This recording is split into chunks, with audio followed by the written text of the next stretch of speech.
look, we've got a statement from Air Canada saying they're at this impasse, but it's important to sort of decipher where we're at. These talks have been going on for 8 months.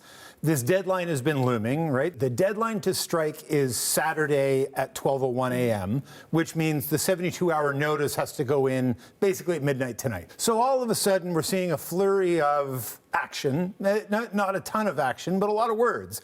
And in this, we have Air Canada saying, let me just read you what they say so I don't sort of mess it up. They say Air Canada now believes the talks are at an impasse after the union submitted a counteroffer seeking exorbitant increases beyond those presented in earlier submissions, and today rejected an offer by the company to enter binding third-party arbitration.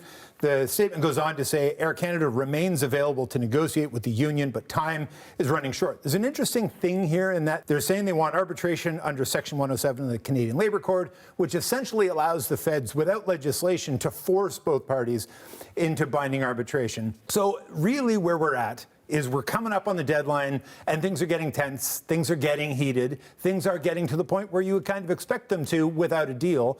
What does this mean going forward? Look, we are in the midst of the CUPE members, the flight attendants, got a 99.7% strike mandate. They went in strong. We didn't expect this to get resolved quickly and amicably, but now we're sort of down into the fine brass tacks of this thing. So I'm almost hesitant then to say, where does this go from here? Where do we think this could all land up? Well, again, it's important to recognize where we're at in the timeline. So tonight is the deadline for strike notification.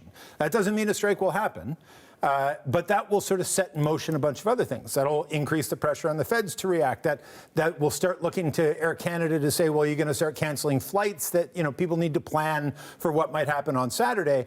But at the end of the day, nothing really is going to happen until Saturday morning, and that there is still time for a deal.